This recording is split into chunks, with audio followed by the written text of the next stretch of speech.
This program is brought to you by Emory University.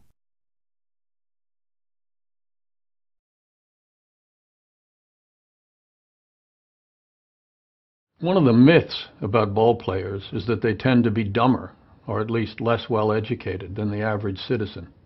The myth is especially prevalent in fiction and film. Look at Nuke LaLoosh.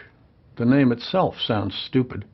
The flame-throwing pitcher played by Tim Robbins, in the otherwise credible movie about minor league baseball, Bull Durham. Kevin Costner plays Crash Davis, LaLoosh's catcher. He's a perceptive and articulate man. But it goes without saying that that kind of intelligence is almost always accompanied by minor league talent. Or take the narrator of Mark Harris's baseball novel, The Southpaw. Harris sets his story in the middle of the 20th century. The hero is a pitcher named Henry Wiggin. Harris's writing is full of passages like this one. We scored in the ninth, but not enough, and Pop pumped my hand for the job I'd done, and the bat boy brung me my street shoes, and I snatched them and told him to go on about his business and not be gettin' in everybody's hair, and me and Pop went in Jack Hand's office under the stands and picked up our pay. Jack called me back, and I said I had took the wrong envelope, and he give me another container, 2 fivers instead of the usual 1. That diction is as phony as a $3 bill. If you doubt the way Harris's fictional dialogue abuses reality, listen to the actual tapes of Lawrence Ritter's interviews with more than several dozen men who played baseball in the early decades of the 20th century. Rube Marquard, Fred Snodgrass, Chief Myers, Bill Wambsgans, and the rest. Listening to those players' recollections, the thing that strikes you most is their articulateness and their thoughtfulness. These were, and must always have been, intelligent, thoughtful, decent men. Not all of them were uneducated. Harry Hooper recalls that when he joined the Boston Red Sox in 1909 with a degree in civil engineering, 5 of the starting position players had college degrees. So did 3 members of the pitching rotation. That was at a time when about 1 person in 600 was enrolled in college, a total of 160,000 out of a population in America of more than 92 million. Even sports writers who ought to know better perpetuate the stereotype of the dumb ball player. In his biography of Joe DiMaggio, Richard Ben Kramer writes that nobody got to the majors or stayed by exercise of sweet reason. This was a rough set of boys, mostly poor, uneducated, and possessed of powerful wills which they enforced by intimidation and physical dominance. Every once in a while, like a camel through the needle's eye, some college boy might arrive in the bigs. I really don't know why Kramer would say anything like that. In writing about DiMaggio, he surely had to learn a good deal about DiMaggio's teammates. And the Yankee clubhouse in 1936, which was the year DiMaggio joined the team, there were hardly a rabble of uneducated thugs. For example, the 36 Yankees carried 11 pitchers, and 7 of them, in fact, were college boys, including Johnny Broca, who graduated from Yale, and Bump Hadley, a graduate of Brown. The position players on that team were less well educated, it's true, than the pitchers. Only 3 of 17 had gone to college. But even so, those college boys were still present in far greater numbers than could have passed through the eyes of needles. The most famous of those players was Lou Gehrig, who completed 2 years at Columbia University before signing with the Yankees in 1923. But also on that team with some college experience were Red Rolfe, a graduate of Dartmouth, and the backup catcher Bill Dickey, who attended a Catholic institution, Little Rock College.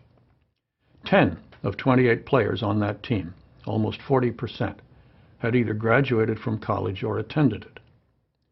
That level of education would be laudable, I think, even by contemporary standards. But for the 1930s, it would have been phenomenal. In America in 1940, that was the closest year for which I could find specific data, fewer than 1 in 10 people living in an urban area held a college degree. And among rural American college-educated people were more than twice as scarce.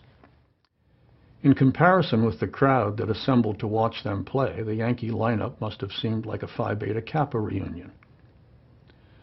One writer who knew baseball and baseball players better was Jacques Barzun, the French-born commentator on American history and culture. There has never been a good baseball player, said Barzun, who was dumb. Beef and bulk, and mere endurance count for little, judgment and daring for much. Being spread out, baseball has something sociable and friendly about it. It's graphic and choreographic. But not many writers like Barzan see that baseball is a thing that pulses in the brain. In his biography of Babe Ruth, we'll read it in a couple of weeks, The Big Bam, Lee Montville describes Yankees manager Miller Huggins, a lawyer by training with a degree from the University of Cincinnati. He describes him as a rarity in the game, an educated man. Roger Kahn, another writer, one of the most knowledgeable writers on baseball, but even he seems to doubt that players from the early days of the game could be both smart and couth. In truth, Kahn wrote in The Head Game, the great majority of early 20th century major leaguers were ill-schooled. Some were illiterate. Many of the great players, like Rube Waddell and Ed Delahanty, were drunks.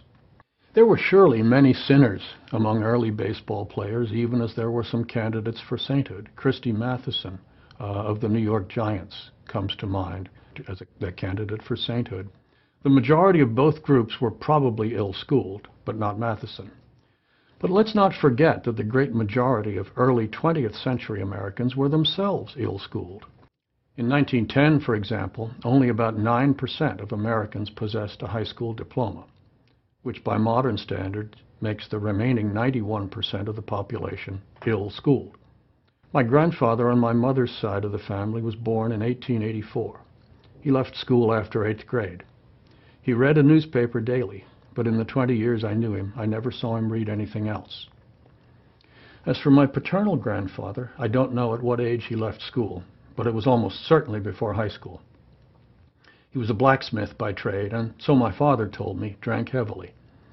Farmers would come to his shop needing their horses shod or their wagons, later their automobiles repaired, and when the work was done, they'd pay my grandfather and offer to stand him a round of drinks. It usually turned into several rounds. A number of times my father told me a memory from his early childhood. His father was drunk, sprawled on the lawn, his mother was weeping, and he, a small boy, distressed by the turmoil in the house and not knowing what else to do, lay down by his unconscious father's side and stared up at the clouds. Martin Luther Gruber was a drunkard until middle age when, with courage and an effort of will for which I'll forever be grateful, he forswore alcohol for the rest of his life in order to save his family.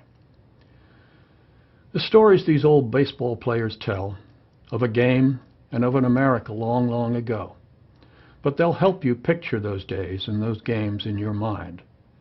Their stories can often seem fantastic. They involve encounters with strangers, strange characters, weirdly lucky events. The stories sometimes have the quality of fairy tales, and yet they're all true. All these things did happen in baseball and in America once, many years ago.